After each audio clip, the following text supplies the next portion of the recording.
يا توتة الدار صبرك عالزمان انجار لا بد منعود مهما طول المشوار يا يابا. The Great Catastrophe, which began in 1947, known to Palestinians as the Nakba, is the single most important event that connects all Palestinians to a specific point in time.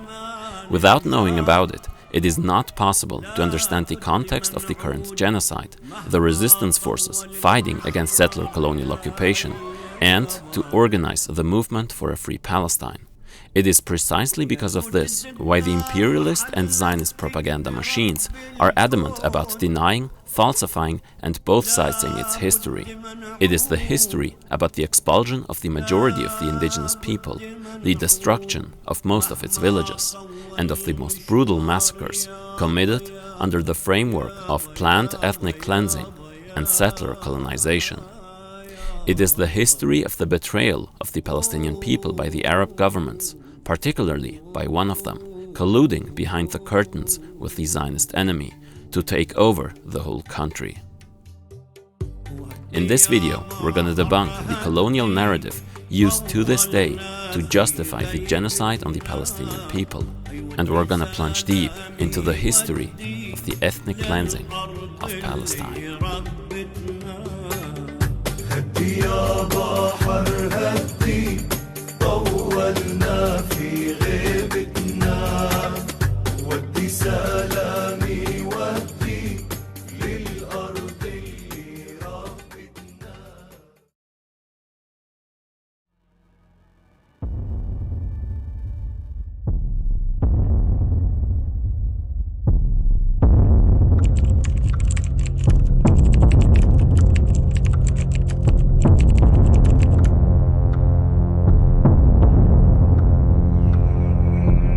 Ethnic cleansing is a clearly defined concept today, but the idea of cleansing away a population is nothing new. It was applied by ancient empires, the Nazis, or Serbian generals who literally used the word ethnic cleansing. The US State Department knows what it is. It just applies it selectively depending on geopolitical goals. According to its own experts, quote, the most common method is that of depopulation within an atmosphere that legitimizes acts of retribution and revenge. It's important to remember that virtually no single power doing ethnic cleansing will come out and say so without some form of pretense of defending oneself against the dangerous enemy. Of course, the current wave of ethnic cleansing is done in the name of defeating Hamas, just like the Sri Lankan government cleansed the Tamil population in the name of destroying the LTTE. Now, it is true that permanently defeating a guerrilla resistance force, which is usually well embedded within the oppressed population, necessarily involves destroying said population. But, of course, if they put it like that, they acknowledge the systemic oppression and the intent of genocide. For the avid Wikipedia experts, all of this is biased Palestinian propaganda. If the Nakba was ethnic cleansing, why isn't it listed on the Wikipedia entry for ethnic cleansing?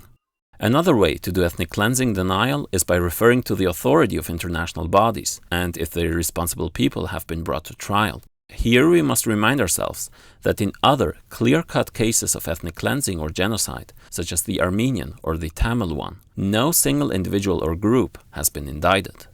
According to this logic, we must wait for an imperialist-dominated international body or for Wikipedia to confirm something before we acknowledge and struggle against it.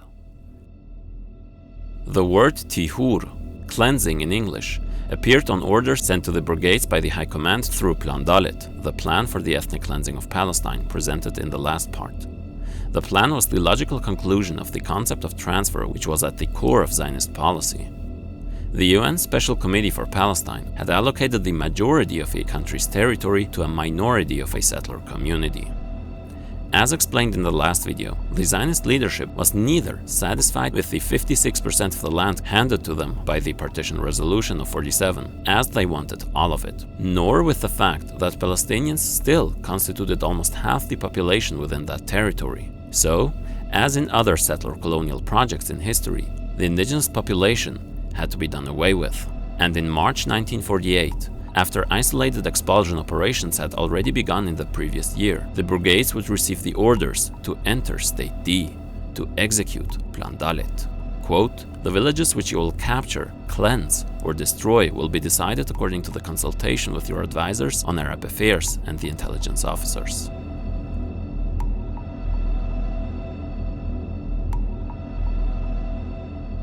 In the 1920s, the British had established the Arab Legion, first a police force and then an army of the Jordanian kingdom. It was by far the best trained and strongest Arab army in the world. Without it, there was no chance of seriously defending Palestine. Unfortunately, as over 200,000 Palestinians were driven out of their homeland before the middle of May, the Arab Legion did virtually nothing. Transjordan's prime minister reported in London that there's a tacit alliance with the Zionists, ensuring that the Arab Legion would not attack the Jewish state in return for the Jordanian takeover of Arab Palestinian territories. The Jordanian king, Abdullah I, wanted to conquer Palestine as part of his vision for Greater Syria. The Lebanese-born Fawzi al-Kawukchi, who commanded about 2,000 volunteers of the Arab Liberation Army, short ALA, in Palestine, writes in his diary how the Arab Legion under the British Mandate forces refused to collaborate with his men. While some Jordanians were willing to help, they had been ordered by their commanders to refrain from doing so. Al-Kawukchi's forces had attacked Jewish settlements, but he would never conduct any significant offensive, realizing that his forces stood no chance. Thus, the field commander had sought a non-aggression pact from January, offering his contact in the consultancy a truce at the end of March, which, needless to say, was rejected. The Egyptian General Secretary of the Arab League hoped during this period before May that the UN would intervene and relieve the Arab states from direct conflict in Palestine. But the UN was not prepared for what to do if partition wasn't accepted at all. Officially, the UN had pledged to supervise the peaceful implementation of the partition resolution with clear imperatives, such as preventing the confiscation of lands belonging to the people of the other state. In reality, through the assistance of Britain and France, its officials only inquired whether neighboring Arab nations might take over the Palestinian territories, and were happy to hear that one such neighbor, Jordan, was already negotiating with the Zionists for a potential annexation of part of Palestine. The US State Department at the time considered partition a failure and even proposed an international trusteeship over Palestine to the UN. Quote, "The USA position is that the partition of Palestine is no longer a viable option. It would be the last time US foreign policy wasn't full-fledged Zionism." Official Israeli history describes this period in March as a change from defense to offense, but nothing could be further from the truth. During the first phase of the ethnic cleansing from December 47 to March 48, the vast majority of the settler community was not in danger, and the power imbalance could have not been more asymmetric. At the start of Plan Dalet, the Zionist forces of the Haganah had over 50,000 troops, half of them trained by the British. Now was the opportunity to implement the plan. What changed from that first phase to the one from March was that the attacks were no longer semi-systematic and sporadic. Ethnic cleansing now meant systematic operations on a grand scale. And the first of them was named after a biblical figure, Operation Nachshon. In order to control the roads to isolated Jewish settlements, and especially to Jerusalem, the area west to the coveted city was the first one chosen for Plan Dalet. On April 1st, the Palmach brigades received their orders. Quote, "The principal objective of the operation is the destruction of Arab villages and the eviction of the villagers so that they would become an economic liability for the general Arab forces." The Palmach was the elite unit of the Haganah, the main fighting paramilitary force of the Zionists, which would be united with other factions during the Nakba into one military organization, the IDF. As discussed in the video on left Zionism, the Haganah was founded by the so-called Socialist Zionist faction under the leadership of David Ben-Gurion, the undisputed head of the Zionist movement, who would found the State of Israel. The leftist Zionist faction would dominate Israeli politics until the end of the 70s and was mainly responsible for the Nakba. It's not just the so-called right wing of Israel that's the problem. From March, the so-called consultancy, a group of high-profile Zionist leaders who executed Plan Dalet, would secretly meet in the notorious Red House in Tel Aviv, a labor Zionist building intended for the local workers' union. Under Marxist-style posters, the people who are now considered war heroes of independence in Israel would discuss and implement ethnic cleansing. Back to the Palmach. It was composed of many kibbutzniks, members of the pseudo-socialist collectivist kibbutz we talked about in the other video. Some of them would later criticize Ben-Gurion for having gone too far with cleansing operations. Ben-Gurion would correctly remind them that it was they themselves who started the cleansing in that month. One ALA unit had attacked one of the most important kibbutzim, Mishmar HaEmek, as a response to the expulsions in March. In response, the pseudo-Marxist soldiers from the Hashomer HaZair, the kibbutz movement, which says it's to the left of Ben-Gurion, would participate in the depopulation, looting and destruction of several Palestinian villages. Some leftist Israeli politicians and soldiers would express their concern in hindsight. Israeli media would publish expressions of remorse. Looking back with regret has always been easier for the more concerned section of Israeli society, while endorsing settler colonialism as it happens. The Zionist currents, from left to right, were even more united during that time, and Operation Nachshon would also be the first operation where all the Zionist armed groups came closer together to act as a single army, laying the foundations for the IDF. The consultancy meeting decided to wipe out all villages on the roads between Tel Aviv and Haifa, Jenin and Haifa, and Jerusalem and Jaffa. Yousef Weitz, part of the consultancy, wrote proudly, quote, "Our army marches forward and conquers Arab villages, and their inhabitants flee like mice." After about just 1 week, with thousands of Palestinians expelled, the operation ended on April 9th, the day when one of the most horrific massacres of the Nakba unfolded.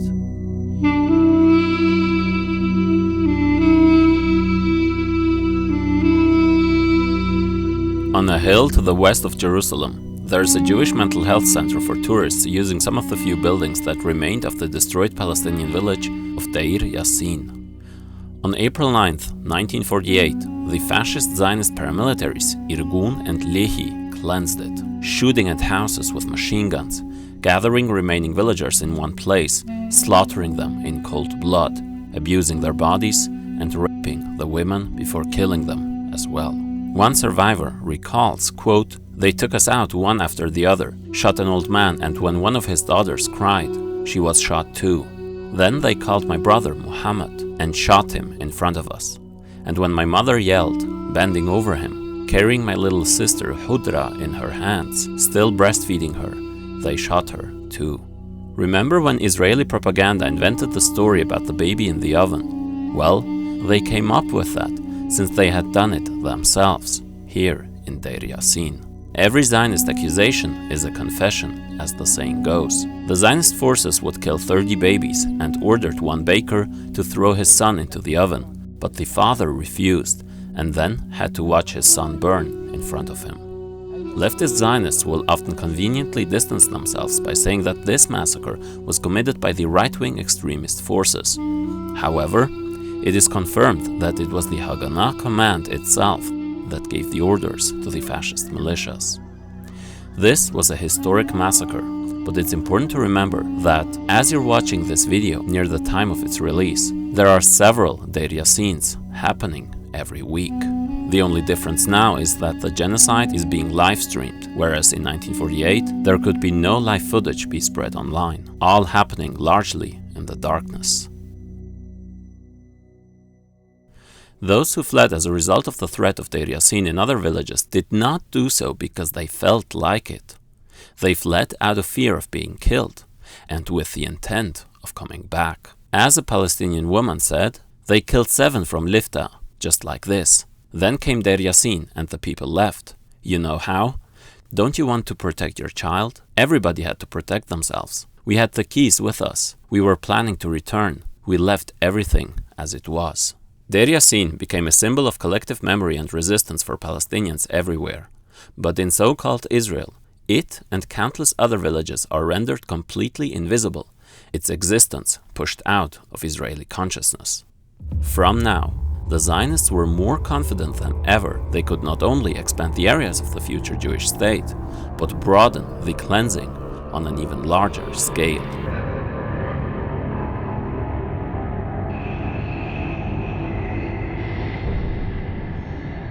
The Arab world in 1948 was in turmoil. Syria and Lebanon had just become formally independent, while Iraq and Egypt were engaged in their own wars for national liberation.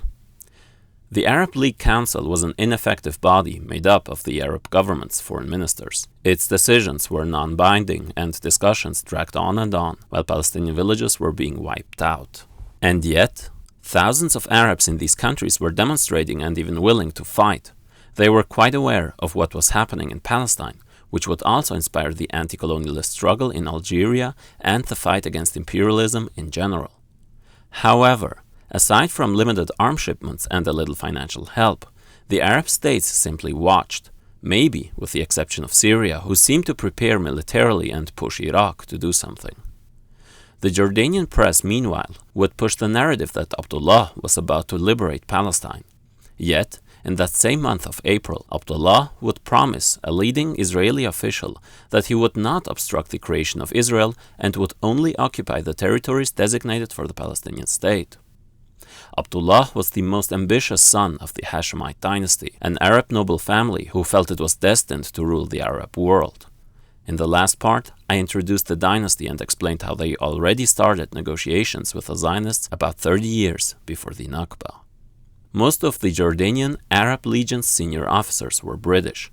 Two of them met with a high-ranking Jewish officer, Shlomo Shamir, and asked him whether the Zionists, quote, wanted to take the whole of Palestine. Shamir replied, "We could if we wanted to, but this is a political question." And indeed, there's nothing more that they wanted.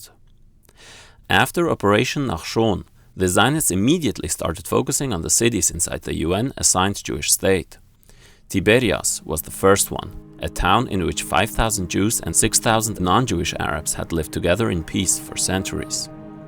The population was terrorized with horrific noises through loudspeakers. The same tactic, which is denounced as a criminal act by human rights organizations, would later be used in Beirut and Gaza as well.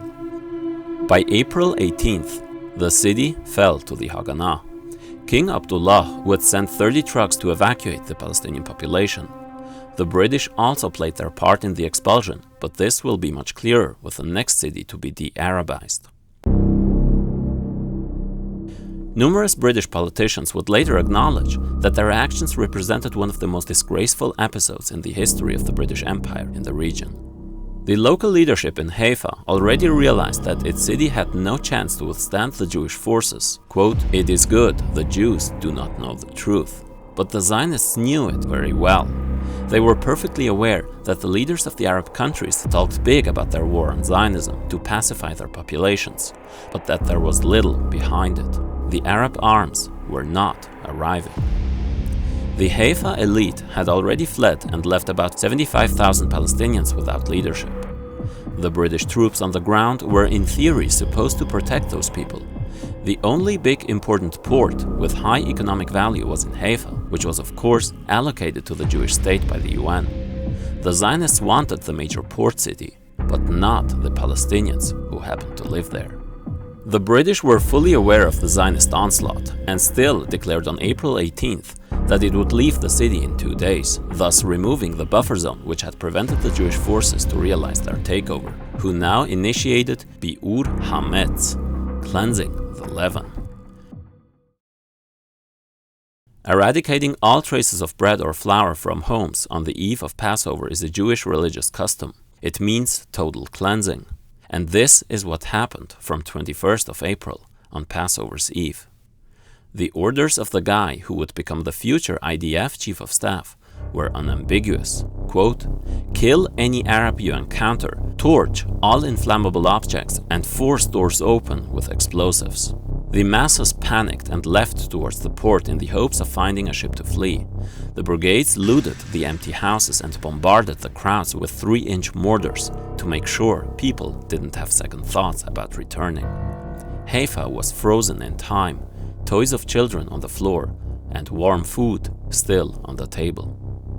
The same happened in Jerusalem, as the director of the Institute of Palestine Studies describes it, where it changed from being the eternal city into the phantom city. Finally, on the 30th of April, after several months of ethnic cleansing, the Arab leaders decided to send regular Arab forces by mid-May. King Abdullah was chosen as the supreme commander, knowing very well how fraudulent he was. On the 13th of May in Amman, the capital city of Transjordan, the nervous king met with Labor Zionist Golda Meir.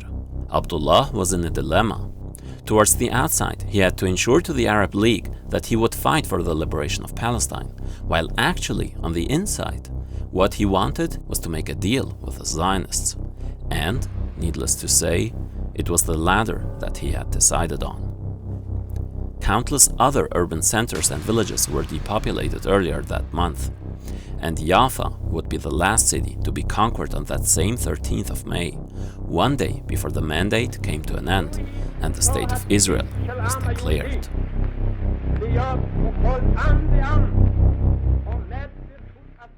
About 5,000 Haganah and Irgun troops attacked Jaffa, which was defended under the leadership of a local Christian who led the Arab volunteers, among them 50 Muslims from Bosnia.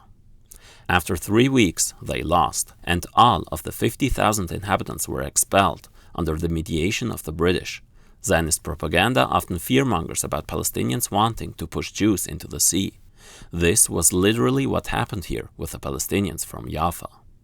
The overwhelming majority who was expelled from all major cities would never return to their homes again. Following the opening up of Israeli archives in the late 80s, the so-called new historians appeared on the scene debunking many of the commonly held myths propagated by the old historians in Israeli society.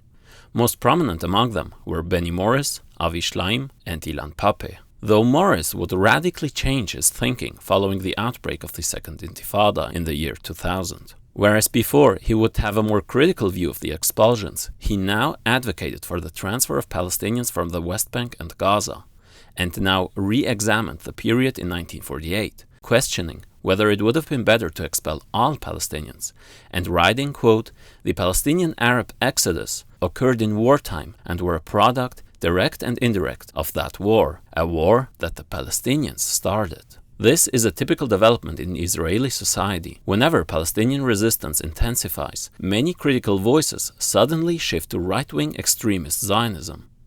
Morris would now question the reliability of Palestinian memory and exclusively and uncritically rely on Israeli military archives, thus overlooking many massacres, cases of rape, or the water supply poisoning in Akka.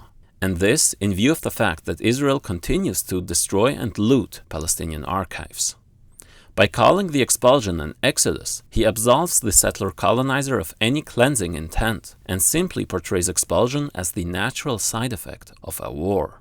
Aside from denying intentional expulsion, it's also a deliberate misunderstanding of the supposedly voluntary flight of Palestinians.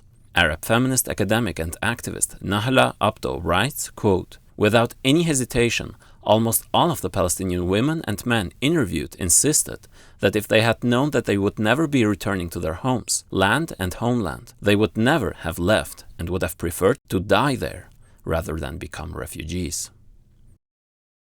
The head of operations, the now legendary Yigael Yadin, ordered to escalate depopulation actions. Kibbutz members should check whether nearby villages had been expelled. Yadin noticed some hesitation among the soldiers in the area around the city of Nazareth. Did some of the soldiers feel empathy for the Palestinians? Or was it the Arab governments who had already told the villagers to evacuate, as Benny Morris claims?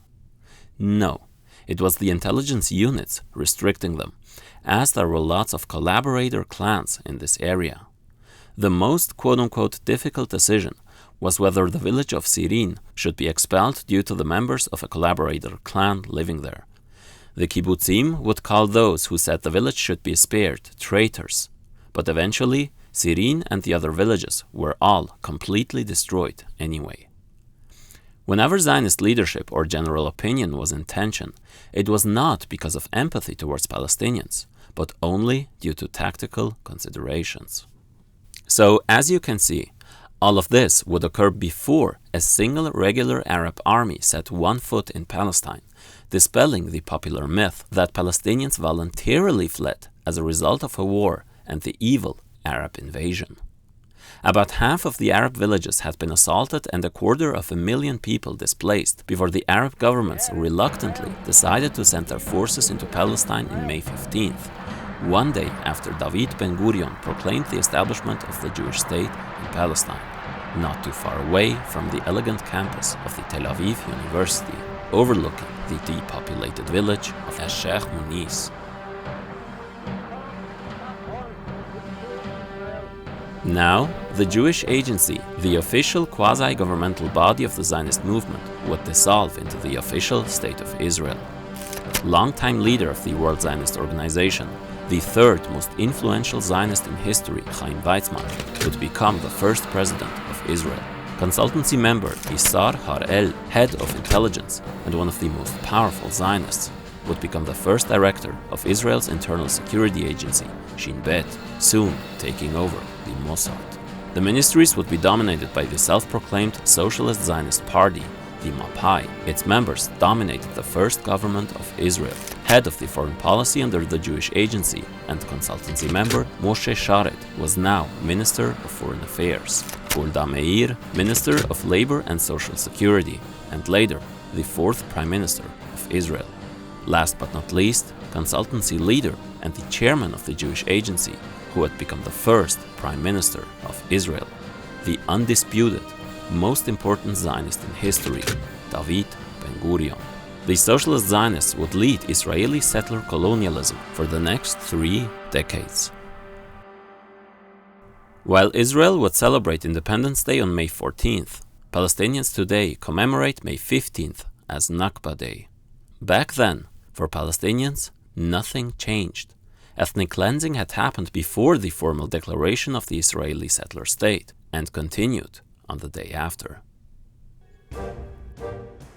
Ben-Gurion would tell the Haganah brigades that, despite the Arab government's announcement to send their armies into Palestine, quote, the cleansing of Palestine remained the prime objective of Plan Dalet. What preoccupied the consultancy was whether they had enough power to wage a war against the Arab armies and against the 1 million people of Palestine, who now became Israeli citizens according to international law. Just before the declaration, it ordered the Zionist forces, quote, you must between the 14th and 15th occupy and destroy Tira, Kalanzua, and Kakun, and so on. You will attack and cleanse Tiret Haifa, Ein Ghazal, Ijzim, and so on. The only difference now was the location at which the consultancy held its meetings. This new location would become the headquarters of the Israeli Army's Supreme Command, the Matkal, from where the Zionists are commanding the continuation of the Nakba today. To this day, textbooks in Israel state that Israelis convinced Palestinians to stay and that it was the Palestinians who, out of their own free will, fled as the Arab monsters invaded. For years, the official Israeli line was that the Arab leaders told Palestinians to leave before the Arab armies invaded to kick out the Jews, after which they could return. But that's a complete lie made up of the Israeli Foreign Ministry. This literally never happened. And during the critical peace process in 1949, Israel was not once asked by the UN to provide any evidence. In any case, 250,000 Palestinians had already been cleansed from their homeland until May 48, before the Arab forces intervened to fight a fake, pretend war.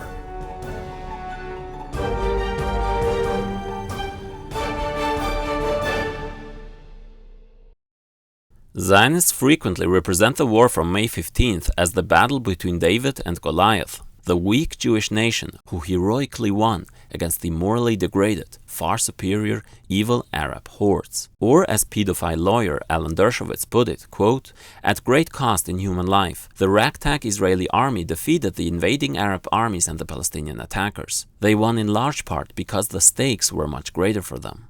The government of the largest Arab state, Egypt, waited till the very end, after American efforts at temporary peace failed, to join the war effort. Its leaders knew very well that engagement would end in chaos. The Lebanese forces were much weaker, while the Syrian troops were much more committed to defend Palestine. Though its forces were stronger, After only a few years of independence from the French, they were far too weak, even leading the consultancy to consider taking over the Golan Heights. Iraq's contingent was compromised by the order to follow the Jordanian policy of not attacking the Jewish state and to merely defend the area to be defended and annexed by King Abdullah, which was East Jerusalem and what is now known as the West Bank. Since Abdullah was the commander-in-chief, the coordination between the Arab forces was catastrophic. The Israeli army stood at 80,000 troops. The uncoordinated, compromised Arab forces counted less than 50,000, little more than half of the total number of the well-trained Zionist forces. Furthermore, France and Britain, who had been the Arab military's main arms suppliers, imposed an arms embargo on Palestine, which massively reduced the weapons arsenal of the Arab armies. The Palestinian national leadership, meanwhile, was basically non-existent. Amin al-Husseini would stay in exile in Britain. The greatly weakened Soviet Union after World War II was militarily supporting the Arab states, Lebanon and Syria in particular. It's a common misconception that the Soviet communists armed Israel against the Arabs because of the armament deals of Israel with Czechoslovakia. In the Soviet member states, the revisionist factions, that is, those currents representing the capitalist class, were rapidly gaining influence and thus had an impact on Soviet policy. The Czech foreign minister at the time was one among several liberals in the new communist-led government. He was a friend of Chaim Weizmann and facilitated the armament deals with the Zionists. However, the communist faction managed to push for arming the Arabs, especially Egypt, even sending arms to Palestinians on the ground, according to the American Jewish Committee. Whereas the Second Congress of the Communist International rejected the idea of the Jewish state, some years later, the Soviet representative to the United Nations and later longest-serving foreign minister under Khrushchev and Brezhnev, Andrei Gromyko, would vote for partition. Although the USSR would support the Arab states, Soviet revisionism was complicit in the colonization of Palestine and the alienation of many Palestinian and other Arab communists. While talking in public about the threat of the Second Holocaust, internally, the Zionist leadership never used such language, knowing very well about the exaggerated rhetoric of the Arab leadership. Ben-Gurion had told Moshe Sharet, the foreign policy guy of the Zionists, quote, "We will be able not only to defend ourselves, but also to inflict death blows on the Syrians in their own country and take over Palestine as a whole. I am in no doubt of this. We can face all the Arab forces. This is not a mystical belief, but a cold and rational calculation based on practical examination." The Hashemite Zionist collusion was not without contradictions. The Jordanian king was allowed to take the territories they craved without being confronted by Israel. But later, the Zionist army tried to conquer those same areas as well. Ben-Gurion was in seeming regret to not have tried to take more than the 78% they ended up taking. In the Arab world, the Nakba caused massive upheavals of the Arab masses against their corrupted rulers. After the military coup in Iraq in 1958, its generals were brought to trial for their role during the ethnic cleansing, while in Jordan, the Hashemites continue their corrupted rule to this day. So, as you can see, the settler community was not at any point in serious danger of losing the battle. To the contrary, the only thing the Arab side could and wanted to hopelessly achieve was the protection of the Palestinian population. In the US and elsewhere, media would talk about the imminent Holocaust, while the Palestinian ethnicity was being destroyed. Things often sound less stupid if they happened far enough in the past, but the absurdity can be gauged today by seeing the same talking points about a supposed reverse genocide. British military advisors to the Arab forces would refer to the rescue operations in Palestine as pathetic. Abdullah's British General Chief of Staff of the Arab Legion, who was aware about the consultations within the Arab army's leaderships, correctly called the battle the phony war. Meanwhile, the actual, real war was the war against the Palestinian people, which continued with escalating rhetoric. Tihur, the Hebrew word for cleansing or purifying, appeared more often in orders to the Zionist units. In the critical region between Haifa and Tel Aviv, only 2 villages were spared, while a total of 64 villages were wiped out.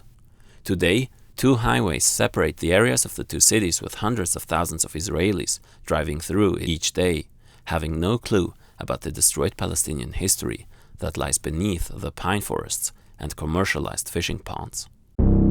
But the most important prize, towards the end of May, was a certain village called Tantura.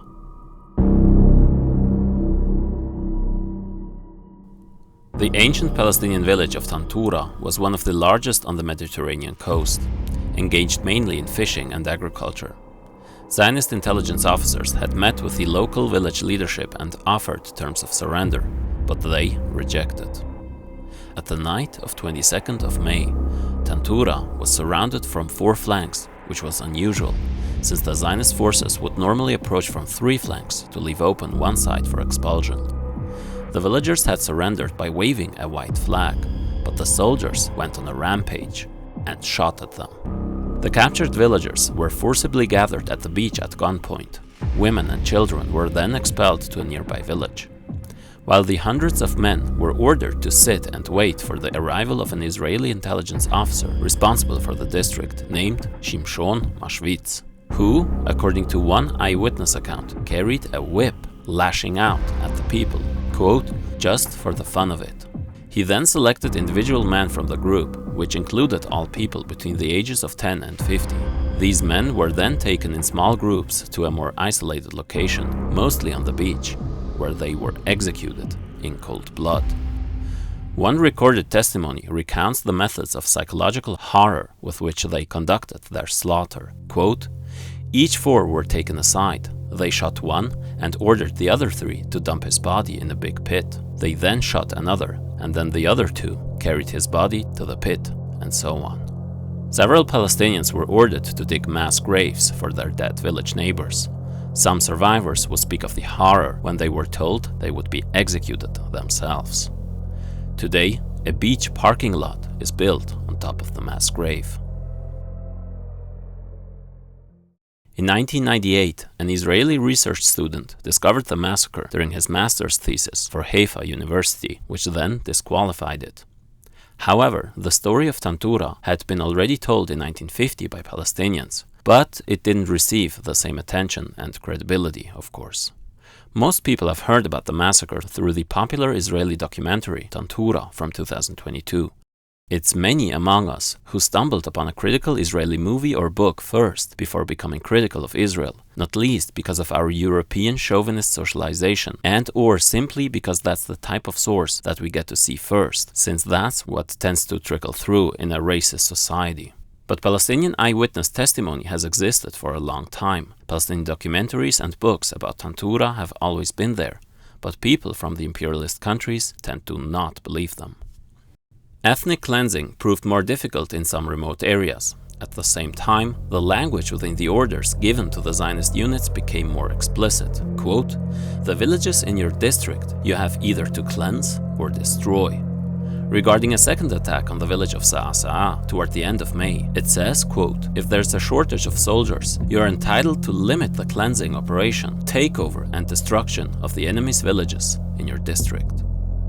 One commander requested whether he could use bulldozers instead of explosives to flatten a village, as commanded by Plan Dalet, showing the ridiculousness of the phony war and how much time and resources they had to destroy the villages. But overall, cleansing escalated and became horrifyingly fast. Within 29 hours, virtually all the villages in the northwest of the Galilee, the region designated to the Arab states by the UN partition plan, were destroyed, turning an area with Palestinians making up 64% of its population into an exclusively Jewish region. The UN just watched while the Israeli Communist Party facilitated arms shipments to the cleansing forces. Today as well, Israeli politicians refer to the few Palestinians in the region as a cancer in the state's body.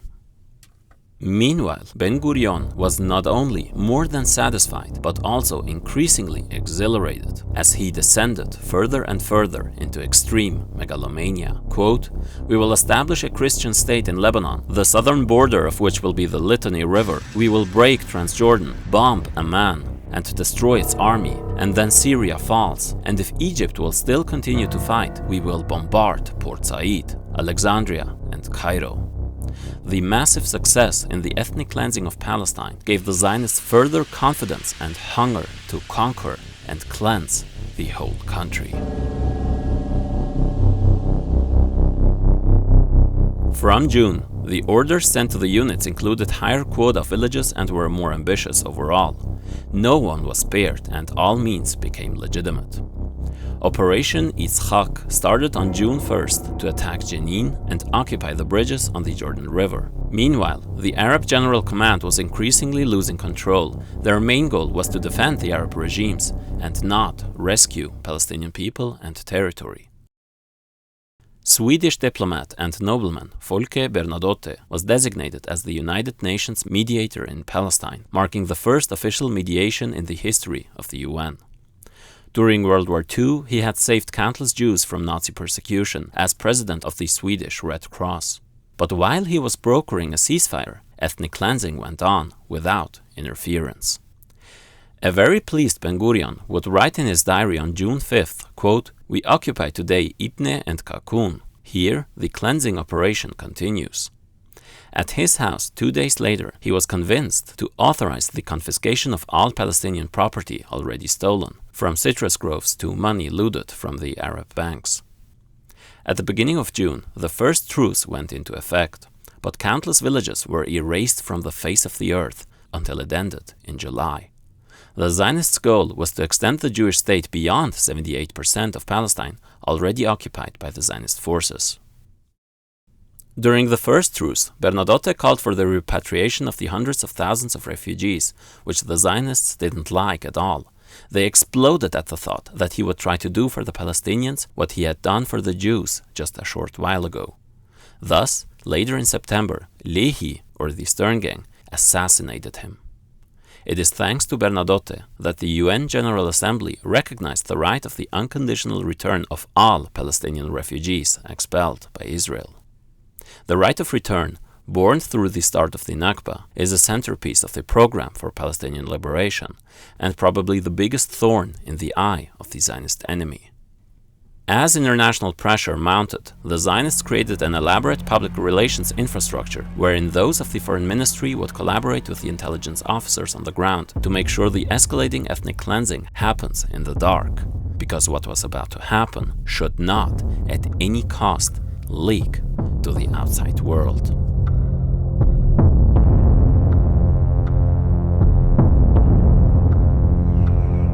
Immediately after the first ceasefire in July, the Israeli forces were ordered to annihilate the parts around Akka and Nazareth. Quote, "Cleanse totally the enemy from the villages." The enemy in question was defenseless Palestinian families. Around Nazareth or Al-Nasira, several villages were cleansed with high speed, among them Birwa, the village of well-known Palestinian poet Mahmoud Darwish. It was important to quote-unquote liberate the crucial area between Jaffa and Jerusalem. Here, two important towns, Lydda and Ramle, were to be cleansed under the innocent-sounding name Operation Dani. The inhabitants of those two towns expected the forces of the Arab Legion to defend them, as they were within the designated Arab state. But they retreated, and Lydda was left with only a few brave men fighting. After just a few hours, they were massacred inside a mosque. One American journalist wrote, "Practically everything in their way died. Riddled corpses lay by the roadside." In the following orgy of killing, 426 people, including women and children, were murdered before about 50,000 were driven out of the city. Half of them had already been refugees due to the expulsion from the surrounding villages. Among them, the future founder and leader of the Popular Front for the Liberation of Palestine, George Habash. Hearing about the news from Lydda, the people of Ramle were terrified, and its leaders quickly reached a deal with the Zionist army, which would allow them to stay. However, under the command of the future Prime Minister of Israel and consultancy member Yitzhak Rabin, thousands of people were rounded up and their homes looted. Ben-Gurion called him into his office, where Rabin recalls Palmach leader Yigal Allon, asking, quote, "What is to be done with the population in Lydda and Ramle?" Ben-Gurion waved his hand in a gesture that said, "Drive them out." About 50,000 people were forced to march to the West Bank without food or water. Many of them would die from hunger or thirst. Leaders from the left-wing Mapam, representing the kibbutzim, were leading the charge in those two towns. The city of Nazareth was a special case. The hometown of Jesus, central figure of Christianity and a prophet in Islam, was home to about 10,000 Christian and 6,000 Muslim Palestinians. A senior general, Moshe Carmel, wanted the whole population evicted, but Ben-Gurion, well aware that many eyes from the Western Christian world directed their gaze here, said, quote, "Here the world is watching us." PR considerations saved many of the inhabitants of Nazareth, which today is known as the Arab capital of Israel, with one of the most oppressed and exploited populations within the settler entity. Next, the Israeli troops moved to cleanse the Nakba or Negev in the south, immediately expelling 11 Bedouin tribes, many of them to Gaza. When the second ceasefire came along in mid-July, it was broken as soon as it began. By August, the Zionists clearly imagined a Jewish state over all of Palestine. The UN observers watching over the ceasefire did just that. Watch. The areas of the Arab-designated territory occupied by the Zionist forces came to be ruled under a military judicial system, illegal under international law. Again, the international community didn't lift a finger. In mid-49, these just merged into the State of Israel and are considered legal, part of a sovereign state, and not to be questioned. From August, the Arab armies dwindled and the fighting faded away, and there were still several regions Ben-Gurion desired as soon as possible. One of them was Wadi Ara. The Iraqi troops stationed at that region proved to be an exception by heroically defending the villages there. In 49, King Abdullah ceded the area to Israel as part of the armistice agreement. Ironically, Israelis today would like to see this area be transferred back to the occupied West Bank due to the balance not being in their favor there, meaning it's not majority Jewish. As the ethnic cleansing entered its final phase in October, another massacre occurred, which few people know about, but which is probably the worst massacre of the Nakba. The final phase of the ethnic cleansing operation lasted until the summer of 1949. From above or on the ground, the UN observers saw the daily exodus of Palestinian masses, clearly visible from the skies. These human convoys were visibly dominated by exhausted women and children. The men had been arrested, executed, or went missing. UN observers reported the forced expulsions in October, but that report was never published by the Secretary General.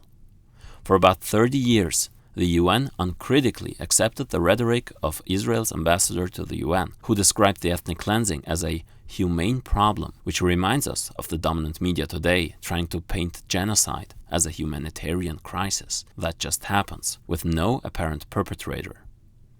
1 year after partition, the UN failed to pass a resolution condemning the ethnic cleansing, and never did. And the worst was yet to come. The village of Dawema is located between Beersheba and Hebron. Originally home to 2,000 residents, the population had swelled to 6,000 due to Nakba refugees. The UN's Palestine Conciliation Commission investigated the massacre, concluding that it was more brutal than even Deir Yassin. Quote, "The reason why so little is known about this massacre, which, in many respects, was more brutal than the Deir Yassin massacre, is because the Arab Legion feared that if the news was allowed to spread, it would have the same effect on the moral of the peasantry that Deir Yassin had, namely to cause another flow of Arab refugees. The real reason, more likely, is that the Arab Legion suppressed news of the massacre because they feared accusations due to their inaction." According to the village Mukhtar, soldiers attacked after midday prayer, entering the village with armored cars and opening fire on the families. They surrounded the village, attempting to drive out all 6,000 residents within an hour using psychological warfare. When this failed, soldiers indiscriminately shot at villagers, many of whom sought refuge in a mosque or a nearby cave. The next day, the Mukhtar found a pile of countless bodies, men pierced to death, women burned alive and raped, and skulls of babies cracked open.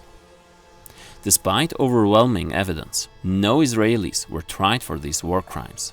Lefty Israelis would express remorse, such as by an Israeli poet, who a few years earlier compared the Palestinians to the Nazis. The shoot-and-cry behavior is typical in Israeli society. As mass murder happens, most support it, needing only a few stupid justifications. It is only years later when some begin to feel regret, but by then, it's far too late.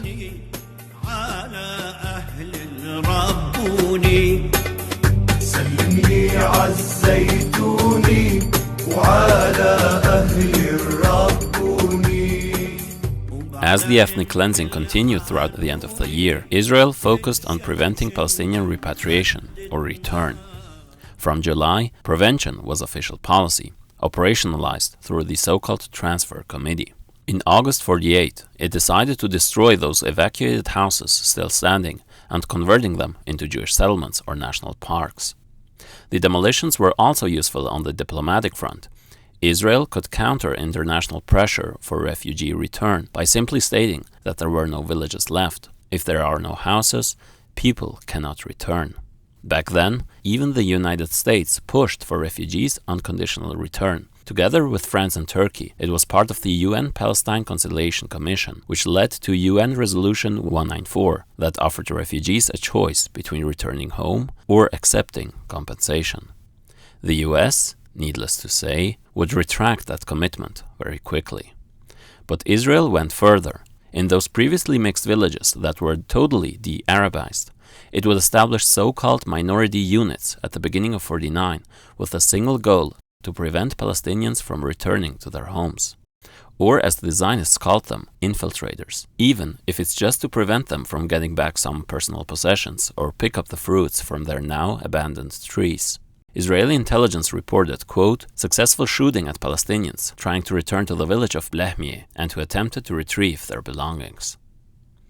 The kibbutz movement, praised by left liberals, were crucial in lobbying against repatriation. Even for those Palestinians who could remain, they were under constant threat of eviction. One particularly dark example was that of the village of Ramle Zaita, which was already relocated closer to the West Bank. Some years later, the new Jewish settlement formed by the younger kibbutz members near the new site of the village. When they arrived, they not only seized the land, but also insisted that the government remove the Palestinian village houses out of their view.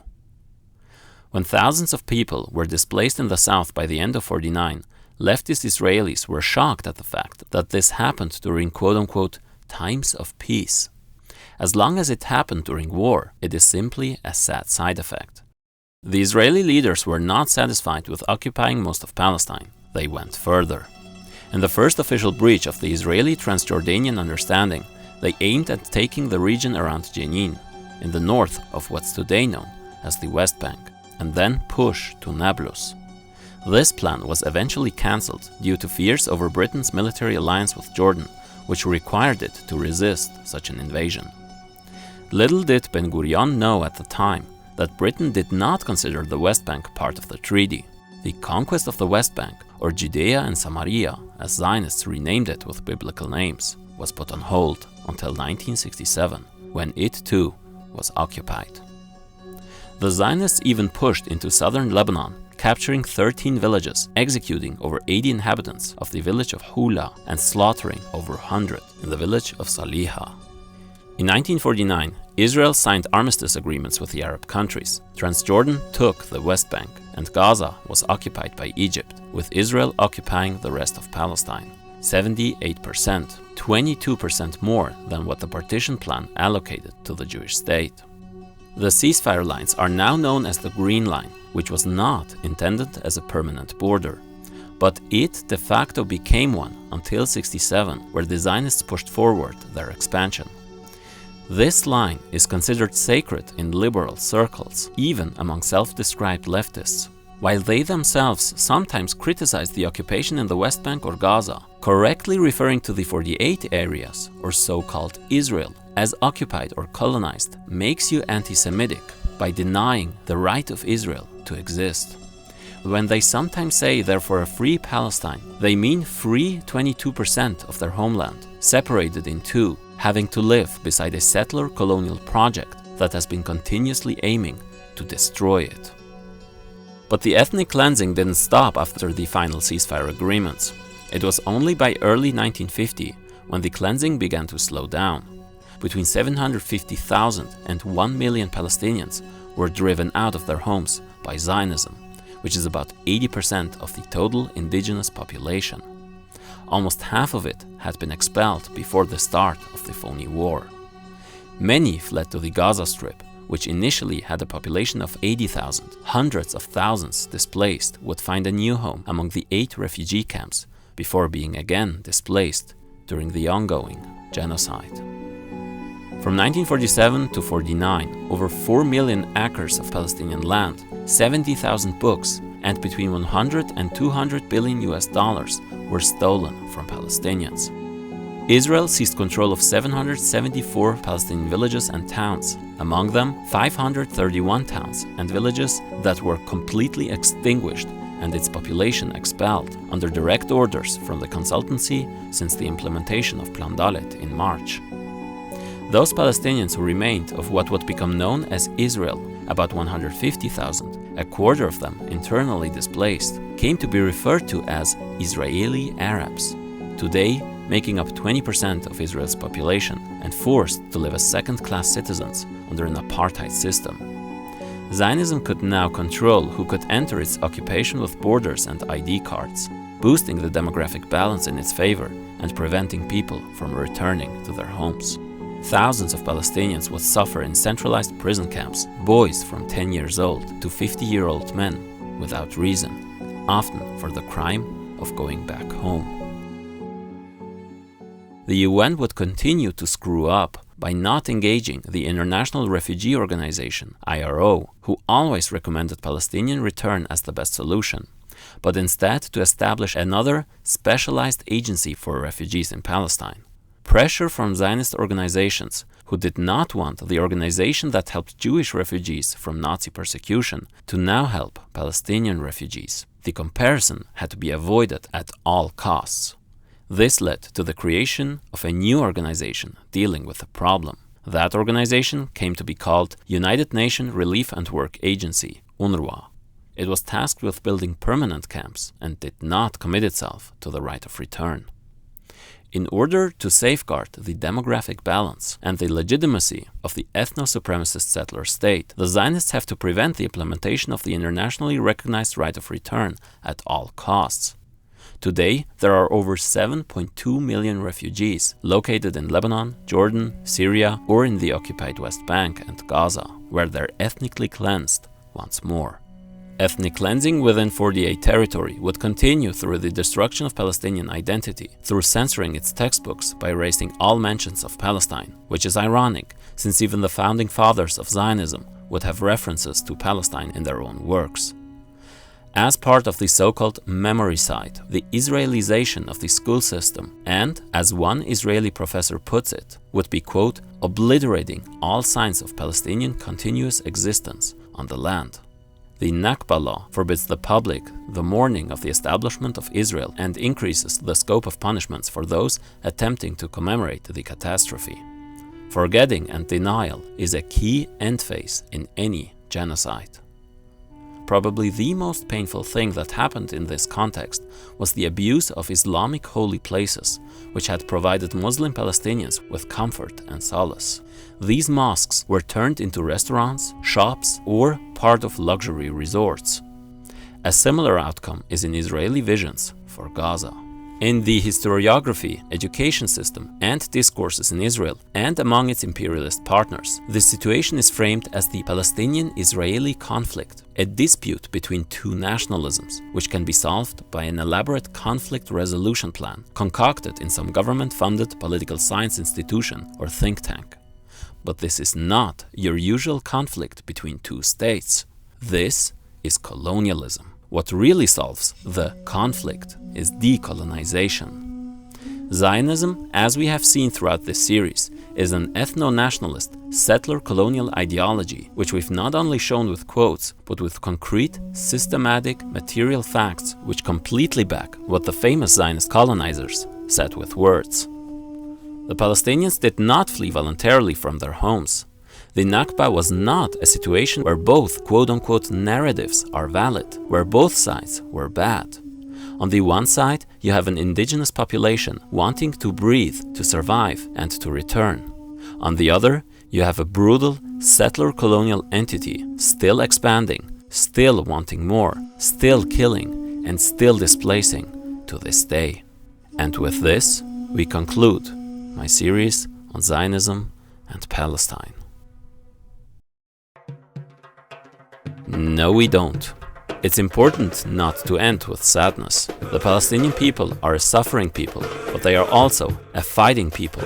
In future parts, we will start tackling the period when the Palestinians gave up their hopes in waiting for the surrounding states to save them, and took their own destiny in hand, and struggled for return to their homeland, rebuilt their houses, replant their olive trees, and to liberate Palestine from the Jordan River to the Mediterranean Sea.